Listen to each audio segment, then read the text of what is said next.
Sebagai umat beragama, tentu kita senantiasa mensyukuri nikmat yang Tuhan telah menganugerahkan kepada kita, di mana setiap waktu, setiap saat bagi umat beragama tentu kebahagiaan hidup, ya, itu yang ingin dia raih.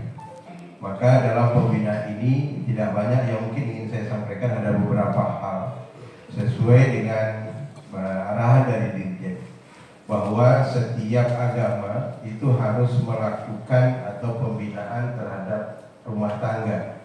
Masing-masing tentu berbeda dengan sebutan-sebutannya. Kalau di Buddha ada Hita Sukaya, kalau di Islam ada namanya keluarga Sakinah, kalau di Hindu ada namanya keluarga Sukinah, kalau di di Kristen ada keluarga sejahtera bahagia. Itu semua menggambarkan bahwa kita ini ingin hidup bahagia. Tidak ada satu manusia pun di dunia ini yang sehat itu ingin hidup susah, enggak? Ya Pak ya.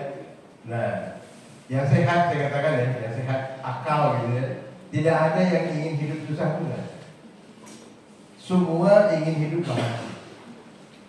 Semua ingin hidup senang.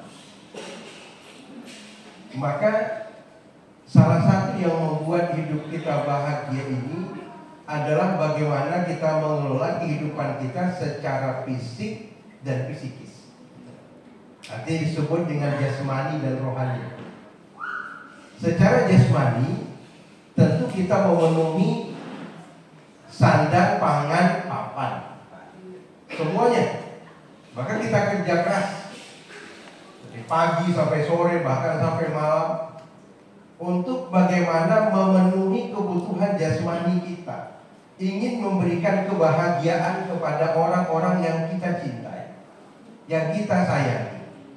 Suami bekerja keras ingin memberikan terbaik kepada istrinya. Seorang ayah bekerja keras ingin memberikan yang terbaik kepada anaknya.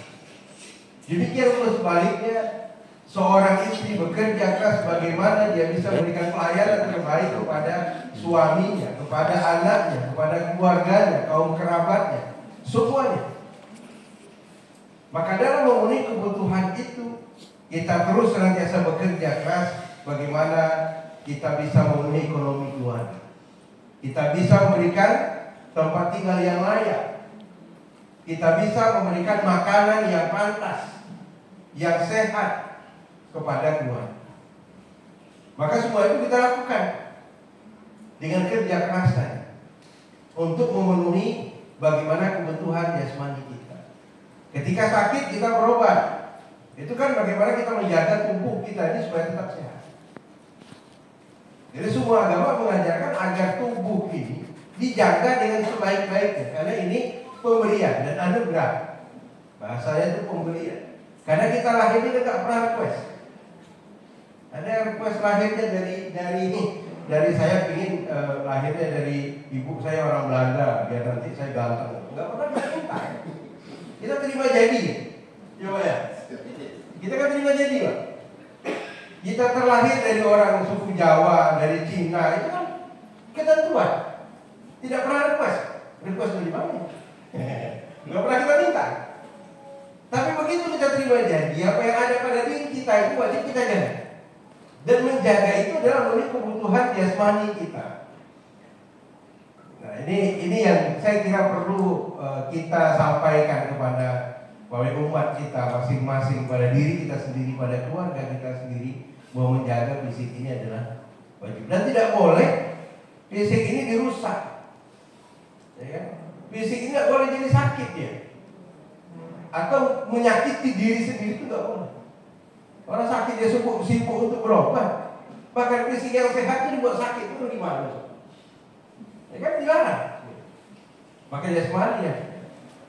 Yang kedua, tidak kalah pentingnya Bapak Ibu sekalian adalah menjaga rohani. Dan itulah agama. Menjaga rohani itulah agama. Ajaran agama mempunyai pesan moral yang indah. Bagi pemeluknya ketika dia melaksanakan ajaran agamanya, dia taat, maka muncullah perilaku-perilaku yang baik terhadap kehidupannya. Karena diajarkan ada hubungan vertikal. Diajarkan hubungan bagaimana dengan Tuhannya. Bagaimana dia memahami ajaran agama itu, terutama dalam menata keluarga. Maka orang yang melaksanakan agamanya dengan baik, maka pesan moral terindah itu adalah yang disebut dengan cinta dan kasih sayang. Ya kan? Cinta dan kasih sayang. Nah, Bapak Ibu, waktu menikah itu cantik membuat cinta atau cinta membuat cantik? Perlu jawab. Bapak harus saya tanya. Ya kan? Cantik membuat cinta atau cinta yang menjadikan dia cantik? Yang mana? Sepakat gitu. Ya kan? Berarti bukan cantik membuat kita cinta. Itu hanya bagian kecil. Tapi cintalah yang membuat dia cantik. Artinya apa? Kalau ini prinsip ini kita pegang dalam rumah tangga, maka kekurangan fisiknya tidak akan melunturkan cinta kita. Ya kan? Tapi kalau cantik yang membuat kita cinta, cantik itu akan luntur.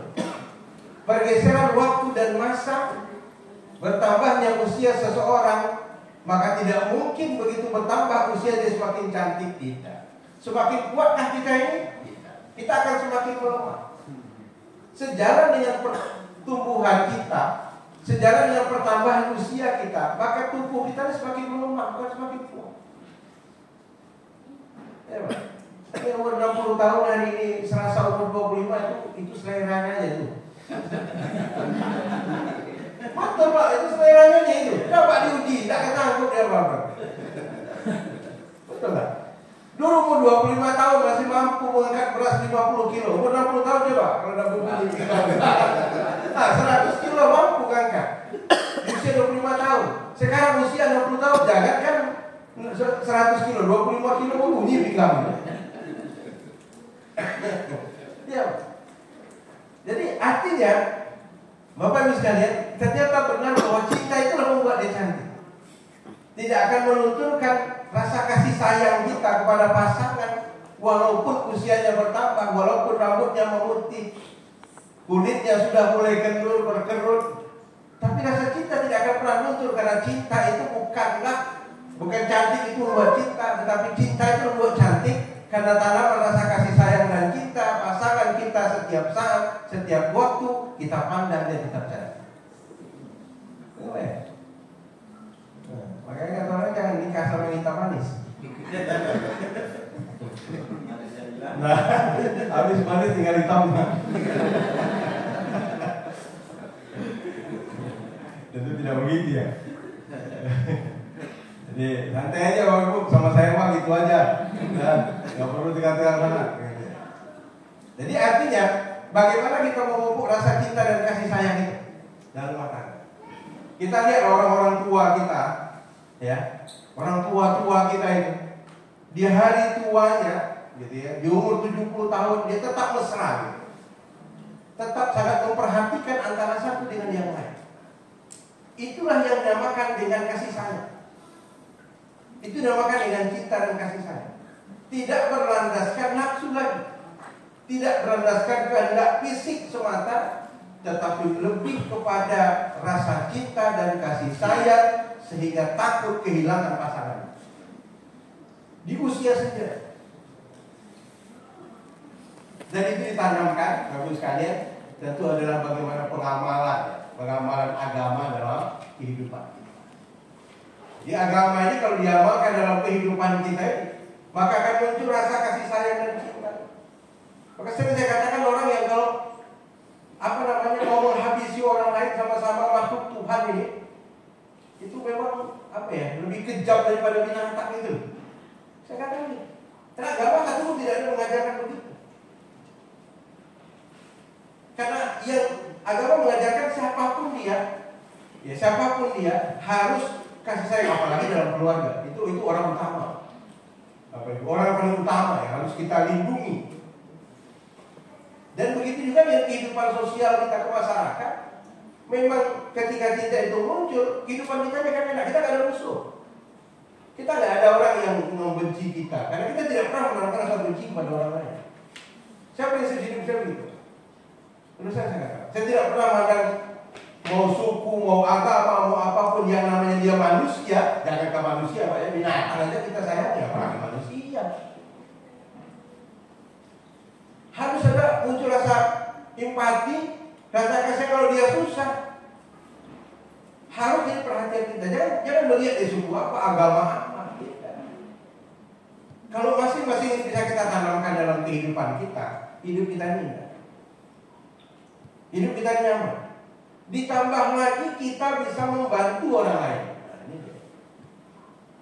Tambah lagi kita bisa membantu orang lain. Kita bisa meringankan beban. Itu rasa terima kasih orang. Dan tentu kita yakin ketika kita meringankan beban orang lain, maka Tuhan akan meringankan beban. Itu prinsip. Tidak mungkin berubah ini. Nah, dan itu sebuah keyakinan ketika kita mampu memberikan keringanan terhadap orang yang ditimpa musibah, yang lagi sulit, susah, yakin percayalah bahwa kita akan diringankan. Kalau terdapat beban akan diberikan keringanan oleh Tuhan. Apalagi saya katakan sekali lagi dalam keluarga, maka nggak boleh suami itu kulit sama istri, rezekinya jauh. Itu Pak. Ya, ayo. Maka suami-suami nggak boleh pelit dengan istri. Rezekinya susah nanti Pak ya. Betul Pak. Ya, sama anak nggak boleh pelit-pelit. Ada bapak susah apa tuh luar pelit gitu. Tuh diri juga pelit, tuh keluarganya begitu. Waduh, ya, susah gitu. Karena pada prinsipnya dalam berumah tangga itu kan kita punya kesenangan bersama. Ketika kita bisa membahagiakan orang lain, sesungguhnya kita membahagiakan diri kita sendiri.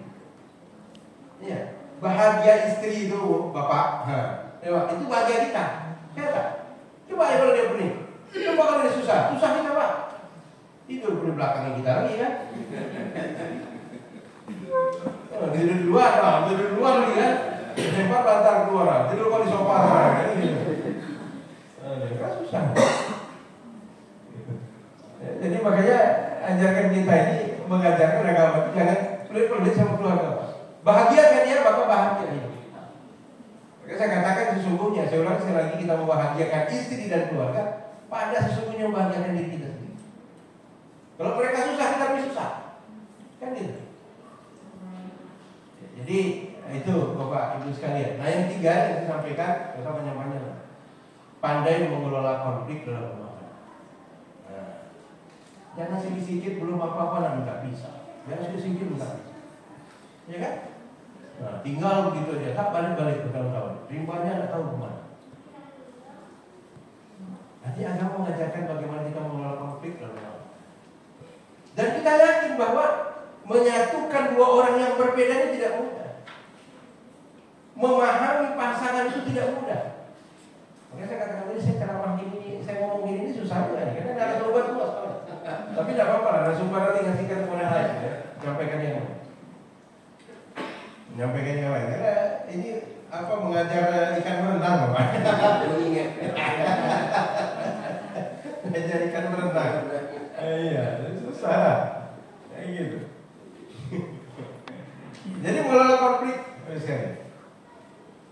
Mungkin tidak ada satu rumah tangga yang nggak pernah bertengkar, itu nggak ada. Pasti ada, ya, pasti ada. Tapi bagaimana mengelola konflik itu yang paling penting. Yang pertama adalah masing-masing bisa menurunkan ego. Kita kan susah menurunkan ego. Apalagi ibu-ibu itu kan tidak pernah salah. The power of mak-mak. Kalau bahasa the power of mak-mak itu nggak pernah salah. Pas itu pasal satu pokoknya selesai. Pokok asal dia kata pokoknya nggak bapak dia menjawab. Percuma dibantah. Nggak akan masuk itu. Betul Bu. Enggak. Iya kan? Aja. Iya. Kalau udah tua-tua ini memang salah ya udah. Ya mudah-mudah awal gitu ya. Kita pasangan-pasangan muda anak-anak kita Pak, yang terus senantiasa kita ingatkan. Nah, bagaimana mampu mereka mengelola konflik dalam rumah tangga itu. Yang pertama saya katakan tadi, ya pandai mengendalikan ego masing-masing. Jangan membawa ego, jangan hanya kata dia yang mau diiyakan, mau dibenarkan, tidak mau menerima pendapat orang lain. Itu sulit, Pak. Sehingga terjadi persetegangan, perseteruan terus-menerus. Karena muncul ego tadi. Bagi suami merasakan, oh dia paling benar. Istri, oh tidak mau disalahkan. Kan gitu. Merasa suami dia paling benar dan istri tidak mau disalahkan. Kan gitu. Apalagi kadang-kadang mau minta maaf itu berat betul. Kan tahu dia salah. Kalau bahasa istri itu, dia tahu dia salah nih. Tapi dia balikkan lagi suaminya. Aku salah kan karena apa enggak? Nah, itu kan. Dia tidak mau mengakui dirinya salah, tapi harus baliknya ke orang lain. Harus paham. Ya tidak bisa, Pak. Ya, saya buat begini kan karena apa juga. Nah, berarti kita juga ya salah. Tapi tidak pernah salah. Tidak pernah salah. Termasuklah kalau bawa motor itu saya ke kanan belok ke kiri. Kalau mak-mak kita bawa di belakangnya harus perhatikan benar tuh. Tidak bisa. Dia selera suka dia. Nah, saya kanan dia belok kiri. Saya kiri dia belok kanan. Dan ingat itu. Tapi kalau saya mau ditanya marah Pak. Pasti, gitu kan? Ibu juga yang kena ibu ya. Apa dapat juga kata ibu. Pagi-pagi dan kami juga yang kena. Tidak. Nah, artinya harus sekalian mengelola konflik. Itu yang pertama, ego. Yang kedua, jangan berputar tentang masalah. Kalau mohon maaf, ini perempuan memang kenyataan begitu. Pembaca sejarah terbaik Pak. Kalau perempuan. Kenapa? Kalau ada masalah itu mungkin masalah lalu balik lagi ke masa yang dulu. Mutar dia. Dulu katanya. Padahal itu kejadian 20 tahun yang lalu. Masih diungkit. Kata ibu pengalaman bapaknya. Bukan pengalaman. Memang kami ini, ya saya sebagian bagi dulu saya lama jadi konselor rumah tangga Pak. Semua problem rumah tangga itu pernah saya dapatkan dari berbagai kasus rumah tangga masyarakat di Kota Batam ini. Dulu lama saya jadi konselor. Nah, makanya ketika mau pengadilan atau mau cerai itu sering ke saya dulu. Dan ya syukurnya banyak yang nggak jadi lah Pak. Kita coba mencarikan jalan terbaik untuk mereka. Tapi kalau yang hal fatal-fatal benar itu kita nggak bisa. Maka salah satunya, Bapak Ibu sekalian, bahwa bagaimana memahami itu yang paling penting. Jangan berputar pada masa lalu. Kita cerita sejarah masa lalu itu nggak habis-habisnya, kan gitu. Nggak habis-habisnya. Apalagi dulu, mohon maaf ya, apalagi dulu waktu baru nikah, gitu kan, istri yang modalin suaminya untuk berusaha, gitu kan banyak gitu tuh.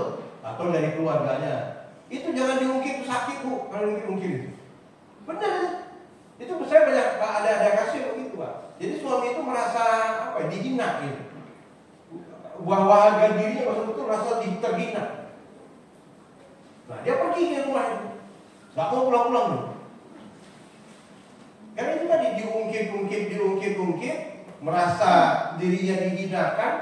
Ya bagaimanapun kita ini kalau sudah terus dihinakan setiap hari itu merasa juga Pak. Si suami masih merasa tersinggung. Nah, jadi kurangi membaca sejarah terbaik ini ya.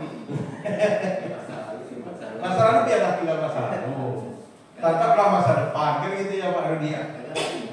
Laki-laki paling gak suka ya. Nah, itu dia Pak. Betul. Hak ini Bu, jenis laki-laki paling tidak suka yang mungkin masalah. Gak lupa ya. Nah, iya. Tapi kalau ibu kita ingatnya itu luar biasa. Ini yang sering konflik terjadi seperti itu. Ketika terjadi masalah, buka lagi sejarah masalah. Suaminya tersinggung. Sudahlah, yang masa lalu kumur saja, nggak usah diungkap. Ya itu yang kedua. Ketika kita jadi apa ya? Aduh. Ya itulah. Jadi kalau ini bisa kita kendalikan, teman-teman sekalian. Itu dalam rumah tangga kita bisa nyaman Pak. Jadi tidak ada merasa tersinggung, tidak ada merasa tersakiti. Jadi jangan pernah perbuatan baik itu diungkit-ungkit. Itu nggak boleh. Ya, perbuatan baik itu biar jadi amal kita. Jangan mungkin-mungkin. Nah, apalagi bukan di kasar bukan nih, kok ada apa-apa. Itu sakit bu, bahasa itu sakit itu. Bener. Sekarang tuh dia senang tahu, tapi kan dia sakit. Nah, usah dulu. Dalam mengelola konflik ya, jadi kurangi baca-baca sejarah yang lalu, masa lalu biarkan saja. Ya. Nah, yang ketiga tidak kalah pentingnya, dalam rumah tangga kita mengelola konflik itu, jangan kita lari ke tempat-tempat yang memang membuat hidup kita semakin susah. Tapi carilah tempat yang buat hidup kita tenang. Adalah rumah ibadah. Jadi kalau terjadi konflik, Bapak Ibu sekalian, jangan pergi ke diskotik. Itu makin susah itu. Mohon maaf ya Mas, mohon maaf. Banyak orang menjadi pelarian pergi ke pantai, menjurit pantai. Ngapain itu? Ya kan, pergi ke diskotik. Kita punya rumah ibadah, orang beragama ketika terjadi persoalan dalam rumah tangganya. Kemana dia larinya? Adalah ke agama. Kemana dia larinya? Adalah ke rumah ibadah. Nah itu dia lupakan tapi ini habis ingat ya. Masalahnya bukan dia. Nah, jadi menyelesaikan masalah itu sebenarnya dengan masalah baru itu, ya kan? Apakah dia dianggap hebat? Dia minum pulang nanti sempoyongan mabuk sampai muntah-muntah. Aduh, dianggap hebat kan gitu. Besok dia itu lagi. Nah, besok nih masalahnya nggak selesai. Masalahnya juga nggak selesai. Kan bagi orang beragama, ya, tapi bagi orang beragama adalah kembali kepada agama. Disitulah ketenangan yang akan dia dapatkan. Yakinlah itu Bapak. Ya. Jadi ini harus kita betul-betul sampaikan kepada generasi kita, kepada keluarga-keluarga muda. Karena mereka tuh sering kalau terjadi persoalan rumah tangganya cari jalan pintas. Cari jalan pintas. Saya katakan tadi minum, gitu kan? Dia pergi ke diskotik, dia pergi kemana-mana. Tapi itu tidak akan menyelesaikan masalahnya, justru akan membuat masalah baru. Lebih besar. Bahkan kalau pulang mabuk apa enggak mungkin dia. Akhirnya apa? Dengan pakaian-pakaian dia akan keluarganya. Masukkan ke rokok gila mabuk. Kan itu lagi akhirnya kan. Tapi apakah tersentuhnya hati seorang istri ketika masalah itu suaminya kemana tadi kelihara? Bukan bunga. Nah itu. Ya kan? Belum bunga, apalagi bunga bang ya. Apalagi bunga bang duit gitu ya. Nah itu ada itu. Ya kan? Ya kan Bu ya? Yang suka. Ini kan makanan kesukaan. Itu tadi Pak Rudi harus memahami ya. Pada akhirnya nanti dalam perjalanan hidup itu memahami apa sih keinginan pasangan kita, apa yang tidak boleh, apa yang tidak suka dia, maka itu jangan dilakukan. Ketika tidak suka dia jangan lakukan. Kita harus mampu menahan ego. Gitu. Umpamanya dia tidak suka durian, jangan bawa durian ke rumah, kita makan di luar. Betul, itu salah satu menghargai. Dia nggak suka jengkol gitu umpamanya. Kita ingin dia masak jengkol, dia mau cium jengkol aja mau muntah gitu ya. Dan suaminya sudah makan jengkol di luar aja. Kan gitu. Ini salah satu bentuknya. Bagaimana kita mampu menghargai pasangan kita. Ya, nah, jadi saya kira itu aja Pak Rudi. Nah, mungkin sedikit arahan saja dari saya untuk sama-sama kita ya sambil bergurau-gurau begini ya sambil mengingatkan antara satu dengan yang lain. Terima kasih dan mohon maaf